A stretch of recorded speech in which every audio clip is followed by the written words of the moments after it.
அதிசயங்கள் செய்கிறவர் நம் அருகில் இருக்கிறார்.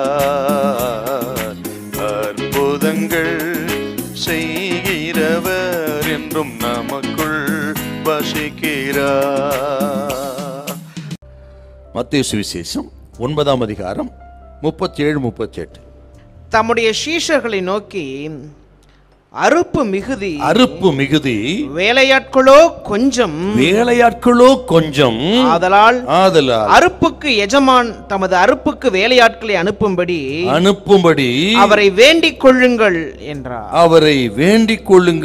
என்றார். ஆண்டோடைய ஊழியத்துக்கென்று, அறுவடைக்கென்று ஊழியர்களை, ஆட்களை அனுப்பும்படியாய் வேண்டிக் கொள்ளுங்கள் என்று ஆண்டவர் இயேசு சொன்ன வார்த்தை. ஏனென்று கேட்டால், ஆண்டவர் இயேசு தமது ஊழியத்தை தாம் மட்டும் தானே செய்ய மாட்டார். அவர் ஊழியத்தை செய்வதற்கு, அவரது அறுவடைக்கு அநேகர் தேவைப்படுகிறார்கள். அந்த அநேகருக்காக அவர்களை அனுப்பும்படி ஜெபியுங்கள் என்று ஆண்டவர் இயேசு சீஷர்களை பார்த்து சொன்ன ஒரு அருமையான ஒரு வார்த்தையை தான் இங்க நம்ம வாசிக்க கேட்டோம். அதாவது, நம்ம ஜெபிக்கும் பொழுது, ஆண்டவரே வயல் நிலங்கள் விளைந்திருக்கிறது, ஆட்களை அனுப்பும், அறுவடைக்கு அனுப்பும் என்று நாம் ஜெபிக்கும் பொழுது என்ன நடக்கும்னா, ஆண்டவர் பார்க்கிறது போல பார்வை நமக்கு உண்டாகும். நம்ம ஜெபம் பண்ணா ஊழியக்காரர்களுக்கோ அல்லது நமக்கோ ஆண்டவருடைய பார்வை நமக்கு உண்டாகும். ஆண்டவருடைய பார்வை எப்படிப்பட்டது? மேய்ப்பில்லாத ஆடுகளைப் போல் இருக்கிறார் என்று கண்டபொழுது அவர் மேல் பரிதவிச்சார் இயேசு. வியாதியஸ்தரை கண்டபொழுது இயேசு பரிதவிச்சார்.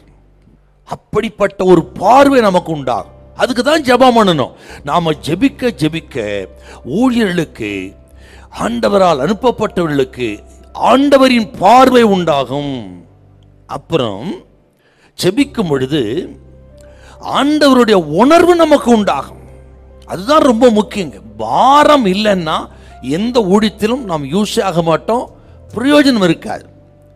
ஆத்துமாக்களை கண்டபொழுது, வியாதியஸ்தரை கண்டபொழுது, பலகீனமானவர்களை கண்டபொழுது இயேசு மனதுருகினார், பரிதாபம் கொண்டார். அப்படிப்பட்ட உணர்வு நமக்கு மட்டுமல்ல ஊழியர்களுக்கு உண்டாக வேண்டும் என்றால் நம்ம ஜெபம் மிக முக்கியம். அதுக்கு தான் கர்த்தர் சொல்றாரு, ஜெபியுங்கள். இது கேட்கிற அருமையான கத்திரி பிள்ளைகளே, ஊழியர்களுக்காக ஜெபம் பண்ணுங்க. வேலையாட்கள் அனுப்ப முடியாத ஜெபம் பண்ணுங்க. ஆண்டவர் சொல்றாரு, கேட்கிறவங்களை பார்த்து கர்த்தர் பேசுகிறார்.